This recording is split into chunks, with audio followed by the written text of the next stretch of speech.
Okay, so sagutan natin tong another past board problem sa PSAD. No, matagal na tong namatay, nabuhay lang uli nung time namin, April 2025. So, nakita ko similar lang yun sa book nung kay Ferdinand Singer, yung Engineering Mechanics, Color Blue. So statics and dynamics yun. Gamit ba yun? Yung ba yung reference ng prof ninyo nung undergrad? So ito yan, no? Sige, ito muna i-solve natin. Ayan, so similar lang sila ng figure. And for the system of pulleys as shown in the figure, so determine the ratio of W to P to maintain equilibrium. Neglect axial loads daw. Yan, maganda kasi kung may axial friction pala. Kasi kung meron yung friction, gagamitin mo yun ng belt friction, under friction na yun. Wala pa tayong video nun, pero may makitang sample problem. Sige, sagutan natin. Quest lang. Yan, neglect axial friction and the weights of the pulleys. Okay, so paano natin gagawin yan? So take note, ang key dito is dapat malaman mo kung alin dyan yung iisang tali lang sa pulleys. Umpisahan natin dito. Ayan, so kung ito-trace mo yan, isang tali lang yan. Isang PC. Basta isang, ano ba yan? Tali. Ano ba tawag niyan? Yan, ito, trace natin yan hanggang dito at hanggang dito. Ayan, isang tali yan siya. Ito naman yung isa pa. Putol na yan dito no? So, ito naman yung another tali. Ito. Yung bugs. So, ito ay iba rin to. Ayan, no? Ganyan. Tama ba? Okay. So, ang hinahanap is ratio ng W to P. Wala tayong values, no? Meron tayong weight W and P. So, kung lalagyan natin yan ng mga force, sige, lagay ko sa ano na lang. So, ito yung P natin. Yan yung P, force P. So, kung iisang tali lang yan, obviously, kung kinat mo yung section na yan, yan din yung P na yun. 'Di ba? Iisang tali lang yan. Sabi nga, walang friction di nabawasan. Walang stat type na side, wala ring slack na side. Hindi, pantay-pantay yan sila. Kapag kinat mo tong section na to, ayan makikita mo. Kapag dito naman kinat mo, so meron kang P rin dito. Ayan, P yan, P rin to, P rin to. Ganon. So, ibig sabihin, kung pangalanan natin na P to, ito P, o P rin to, o ito P, P, P, P, P, P. Okay na siguro yan, ganyan. Basta alam mo naman na P rin to, di ba? Siyempre, P rin to kapag dito mo naman kinat. Ayan naman yung makikita mo. P rin yan. Ha? Kikita pa ba? O, P rin to, tapos P rin to. Ganun. So, kung 3P to, by equilibrium, di 3P na rin to. Diba? Kung ito i-analyze mo yung part na yan, so 3P na rin tong, ay, nangyari. 3P na rin tong nasa baba. Gayin ko na kulay. Kahit, ba pwedeng kulay pa. Extra naman. Ito, 3P na rin to. By equilibrium, di ba? 2PPP. O, 3P to. Kapal naman. Dos lang. 3P na rin yan. Ay, medyo ano ko dito. Wait lang. So, yan yung kapag ito. Dito lang nakatingin. Pero kapag ito naman ko consider mo, Newton's third law, paangat naman to dito. Ito yung ko-consider mo dyan. 3P din yan.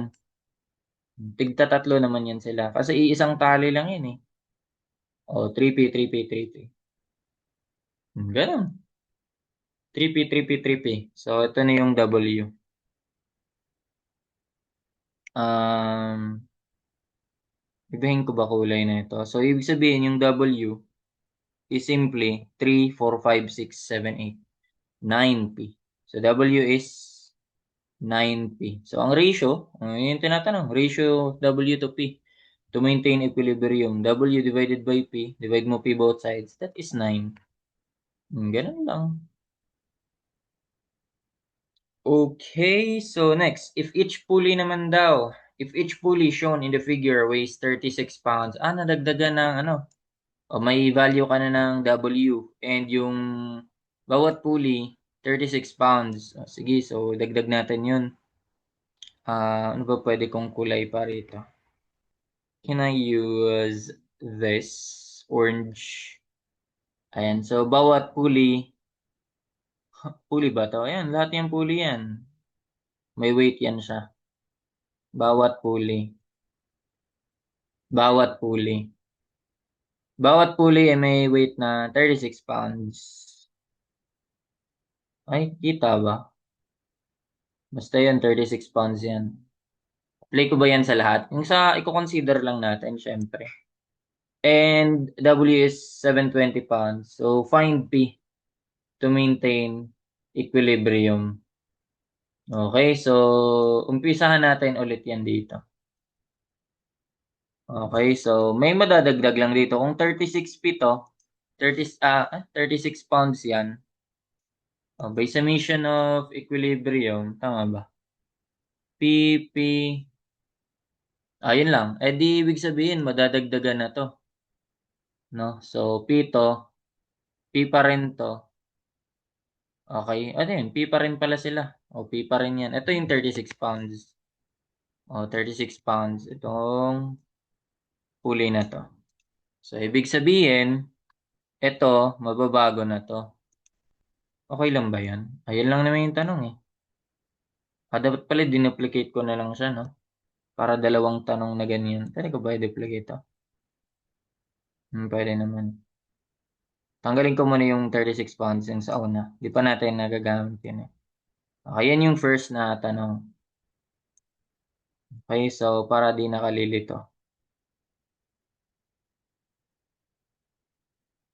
Ayusin ko lang.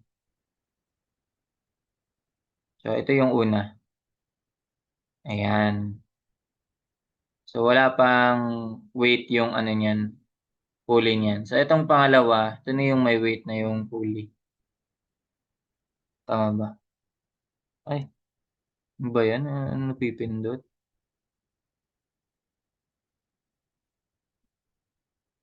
Goods na yan. Itong pangalawa, the weight pulley, weight of the pulley shown in the figure yan. 36 pounds, 36 pounds, 36 pounds. Ito lang naman yung critical dyan eh. Nasa baba. So, kahit di mo na ipakita yung sa taas. So, paano to magta-transfer naman? Galing ka dito sa taas, pito. So, pito. Walang bearing to dito. No? P lang din naman. 36P.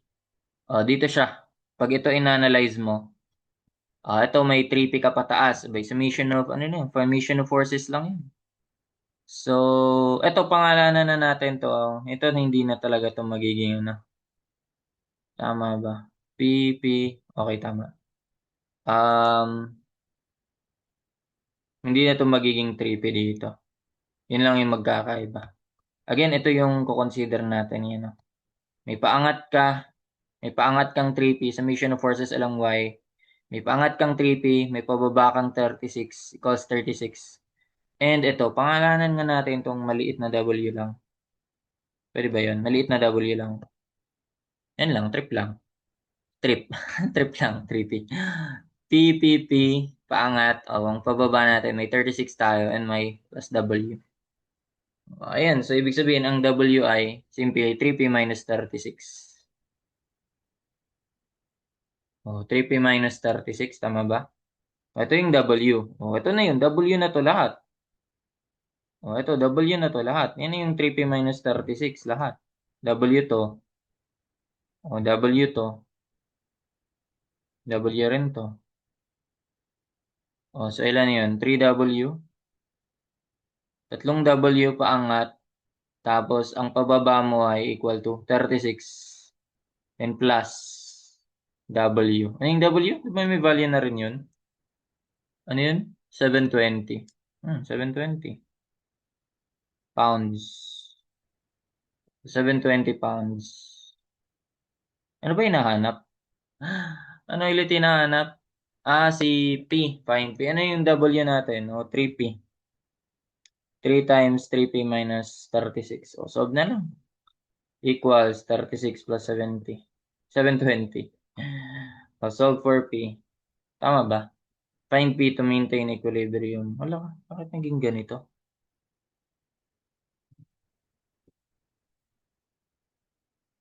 Bakit naging ganun? Kaya. Okay. Nagloko. Okay, so that is what? 3 times 3P. Then minus 36. Then equal to 36 plus 720. Ilan kaya yan? Snip solve na lang no? 96 pounds. Ayun na yung sagot. Hindi yung sagot? 96 pounds. Ganyan lang pag magpupuli ka. Ganyan lang i-analyze yung pulley problems. Tignan mo lang paano mag-transfer. Take note dito, walang na-transfer kasi isang tali lang yan sila eh. Di ba? Isang tali lang yan. Dito kasi nagbago na yung tali. So, doon siya may mata-transfer. Kaya nadagdag. Doon lang may affected. Ganun.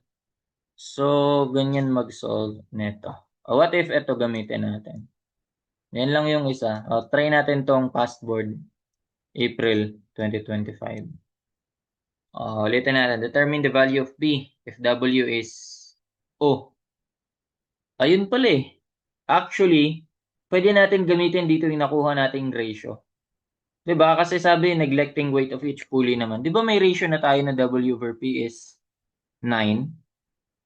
Tama? W over P is 9 yung kanina. W over P is 9. Ang sabi, ang W ay 360. 360 daw ang W. 360. Di 360 divided by 9, 40. 360 divided by 9, no? Tama, no? 40. Wait lang, nalulutang ako P is 40 kilonewtons. Ganyan lang. Alam mo na to. Di ba na-prove na natin to? Same lang kasi sila na configuration, no? Di ba?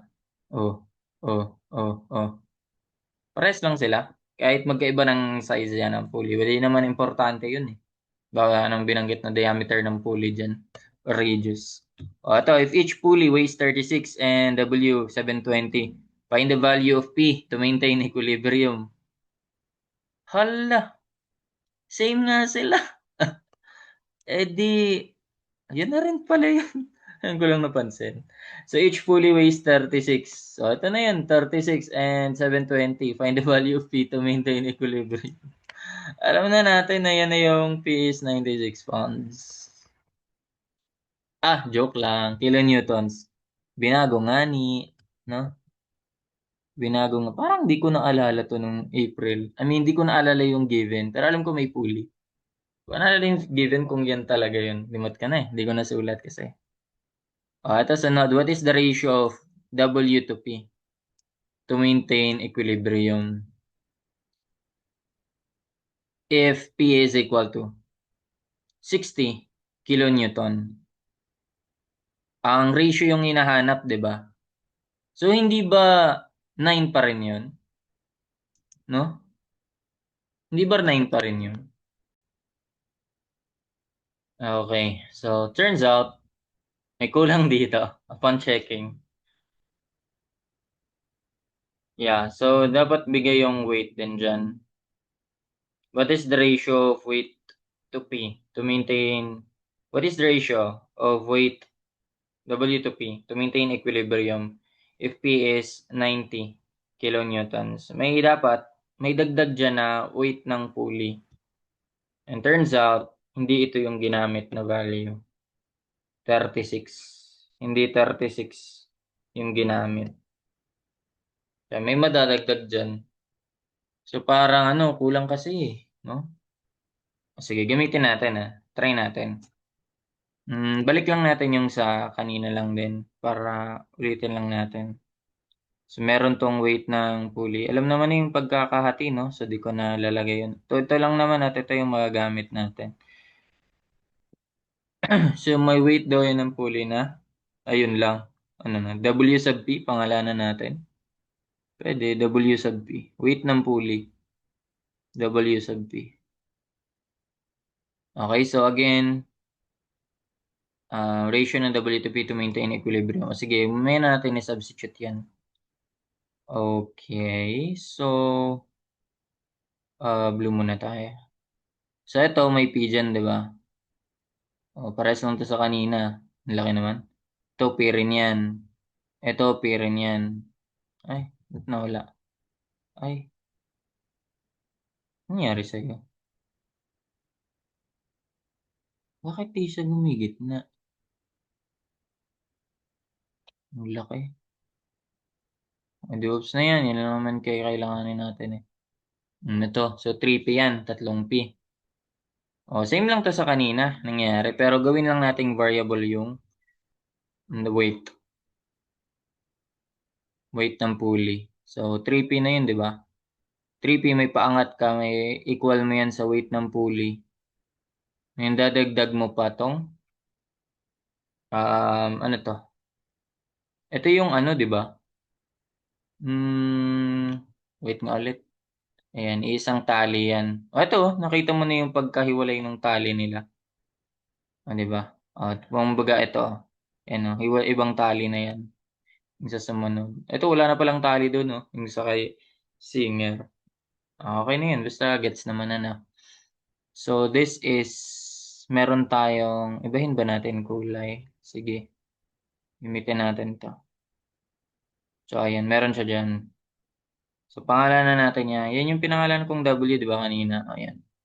So, tatlong P paangat. Tapos, again, P, P, P to. P, wala, cursor. P, P, P. Tapos, tatlong P paangat. Tapos, may equal sa weight ng pulley pababa plus yung W. Di yan, omega. Yan lang ako mag-W. So, syempre, solve lang ulit natin. In this case lang, yung W is, ano ba hinahanap natin? Yeah, dapat alam natin yung value ng weight ng pulley kasi. So, 3P minus weight ng pulley. W pala capital yan, weight ng pulley. Nalilito na paano ko siya na-express. Capital W tayo dyan eh. Ng pulley. Ayan, so ito na yung W na to. O, yun na rin to. Yung W dito, W dito, W dito. So, yun na yun sila, W. Yan, then meron din yung weight ng pulley. Same lang din talaga to sa kanina.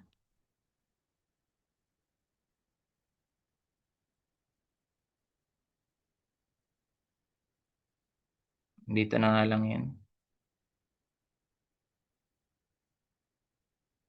Okay, so meron tayong 3W paangat equal sa weight ng pulley and plus yung mismong weight. Mismong weight, ito. Mismong weight. Meron pang dagdag yan. Ayan, ito yung inanalyze natin na section. Nag-cut tayo dyan. Ito pala. Ayan, tatlong W equals weight ng pulley. Plus yung weight ng load natin. Nila. So, ang W ay again, 3P minus weight ng pulley. Hindi siya magka-cancel eh, no? Weight ng pulley. So, papanatili mo talaga yung weight ng pulley hanggang sa uli eh, no?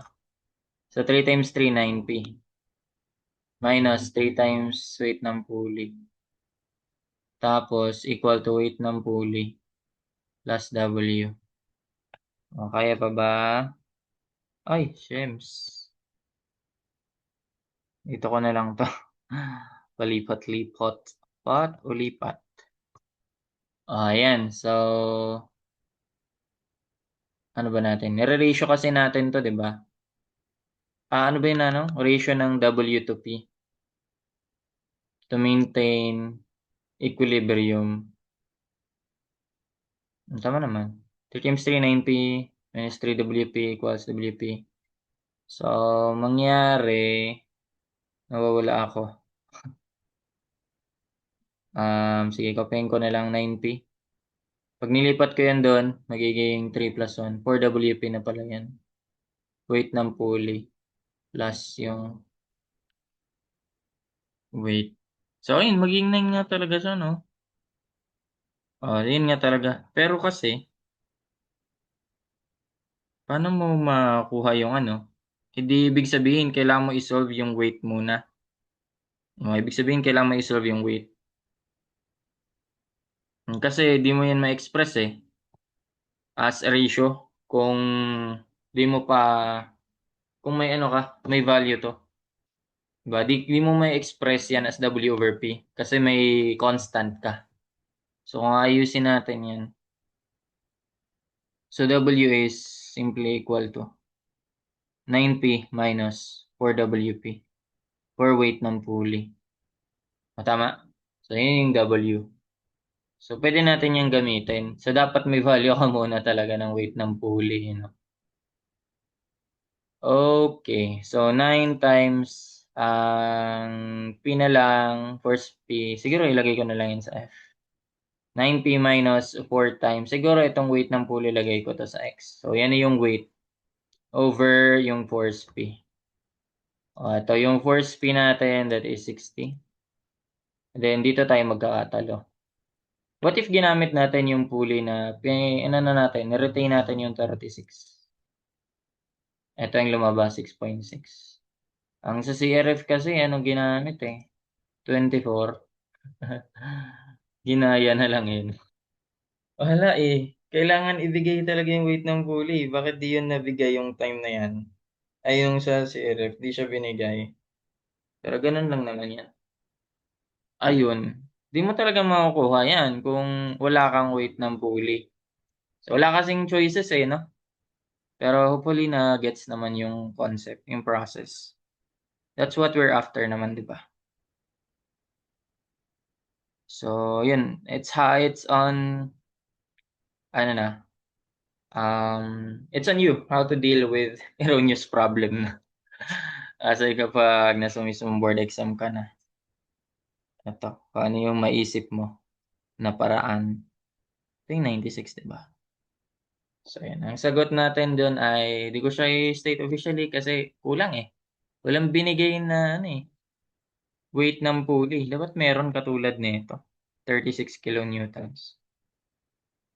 24 kilonewtons. So, yun naman. Ang pinakita ko naman, if yung ginamit mo is 36, ayan yung lalabas na ratio 6.6. O, di ba hindi na siya naging 9? 9 yung standard kapag nineglect mo yung weight ng pulleys. Eto, matatanggal lang to. 9F divided by F, di ba? 9.